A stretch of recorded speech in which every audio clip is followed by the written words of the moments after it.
यार मैं नहीं कर रहा। क्या हुआ भाई? भैया ये हिस्ट्री की डेट्स याद ही नहीं होगी तेरी। अरे भाई, जब पढ़ ही गलत तरीके से रहा है तो डेट्स याद कैसे होंगी? अगर आपको भी हिस्ट्री में डेट्स याद नहीं हो रही तो इसका मतलब ये नहीं है कि हिस्ट्री ही खराब है। इसका मतलब यह है कि आपके तरीका बेकार है। सबसे पहले तो वीडियो स्टार्ट करने से पहले आपको बताना चाहूंगा कि हिस्ट्री कभी भी डेट्स के बारे में होती नहीं है। हिस्ट्री में आता ही स्टोरी है। हिस्ट्री हमेशा कहानियों के ऊपर बेस्ड होती है।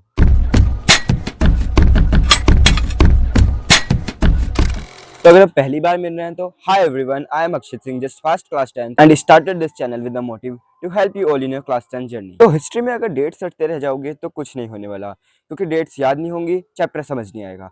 इंस्टेड आपको किस पर फोकस करना है? आपको चैप्टर समझने पर फोकस करना है। Your main priority should be concepts, not dates, क्योंकि अगर एक बार कॉन्सेप्ट समझ में आ गया तो डेट तो बाद में याद हो जाएगी। सबसे बड़ा ब्लंडर ये है, बच्चे सोचते हैं कि डेट्स याद कर लेंगे एंड कॉन्सेप्ट तो समझ आ ही जाएंगे, बट ऐसा नहीं होता। इसका बिल्कुल अपोजिट होता है कि आपको कॉन्सेप्ट समझने होते हैं एंड डेट्स तो हो ही जाती हैं। So in this video I am going to tell you about effective methods which help you to learn dates. Solution 1, chronology. आपको हिस्ट्री में डेट्स ऐसे ही रैंडमली याद करना स्टार्ट नहीं कर देना।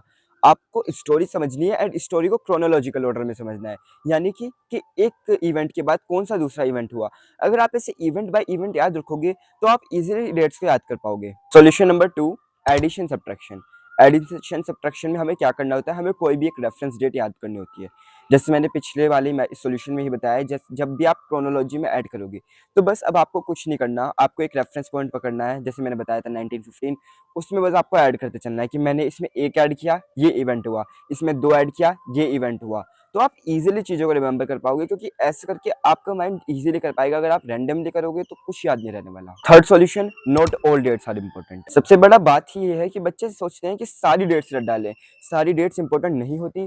एक चैप्टर में हद से हद 10 या 15 डेट्स ऐसी होंगी जो याद आएंगी एंड वो कॉमन होती हैं, वो आपको पता चल जाएंगी। जैसे बड़े बड़े इवेंट्स के बारे में पूछेगा, जैसे नेशनलिज्म इन इंडिया में वो नॉन कॉपरेशन मूवमेंट कब स्टार्ट हुआ, कब एंड हुआ, बस इतना ही पूछेगा। इसके बीच में क्या हुआ, नॉन कॉपरेशन मूवमेंट में कौन सी स्पेशल चीज हुई, नहीं पूछेगा। कुछ स्पेसिफिक चीजें ही पूछेगा वो। Solution number 4 is timeline. तो टाइमलाइन आपको एक बना लेनी है खाली इन इंपॉर्टेंट डेट्स की। आपको जैसे मैंने बताया, जो एक्स्ट्रा डेट्स हैं उन्हें ऐड करने की जरूरत नहीं है। बस एक क्रोनोलॉजिकल ऑर्डर में अच्छी से टाइमलाइन बनाओ एंड उसे रेगुलरली गो थ्रू करते रहो।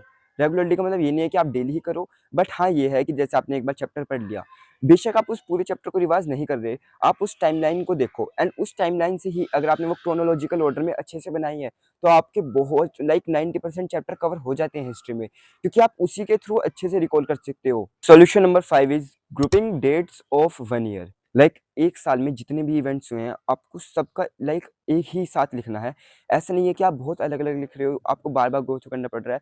अगर आप क्रोनोलॉजिकल बनाओगे ऑर्डर में तो बहुत इजीली आप चीज़ों को याद कर पाओगे। एंड जैसे 1919 में आपका रॉलेट एक्ट भी आया, आपकी उसमें हड़ताल हुई, जलियांवाला बाग इंसिडेंट हुआ, तो ये सब एक दूसरे, कोई किसी का कॉन्सिक्वेंस है, कोई किसी का आउटकम है, बस ये ही चल रहा है, कुछ भी अलग से नहीं हो रहा। चीज़ों को इंटरकनेक्ट करके पढ़ोगे तो ईजिली समझ आएगा।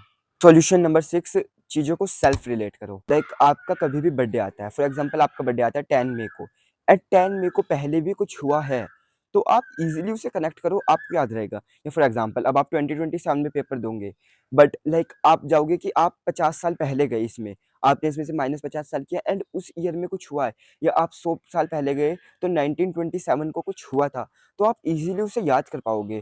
तो आप ऐसे सेल्फ रिलेट करो। Solution number 7 is dividing a year into 4 quarters. जैसे first quarter of 19th century, second quarter of 19th century, third quarter of 19th century या fourth quarter of 19th century, या अगर आपको इतना भी तो आप ऐसे भी कर सकते हो कि first half of 19th century. Until and unless आपको डेट नहीं पूछी, जब आपसे पूछी जाती है तब तो आपको एग्जैक्ट लिखनी ही होती है। बट फॉर एग्जांपल आपको क्वेश्चन आंसर्स में कोई लिखना है, खुद की तरफ से एडिशन करना है एंड आपको एग्जैक्ट डेट याद नहीं है, तो बिल्कुल रिस्क मत लेना कि आप लिखो, क्योंकि अगर आप नहीं लिखोगे तो कहीं भी ऐसा मेंशन नहीं था कि डेट लिखो तो आपके मार्क्स बिल्कुल डिडक्ट नहीं होंगे, बट गलत लिखोगे तो कटेगा ऑफ कोर्स, इसलिए लिखो ही मत।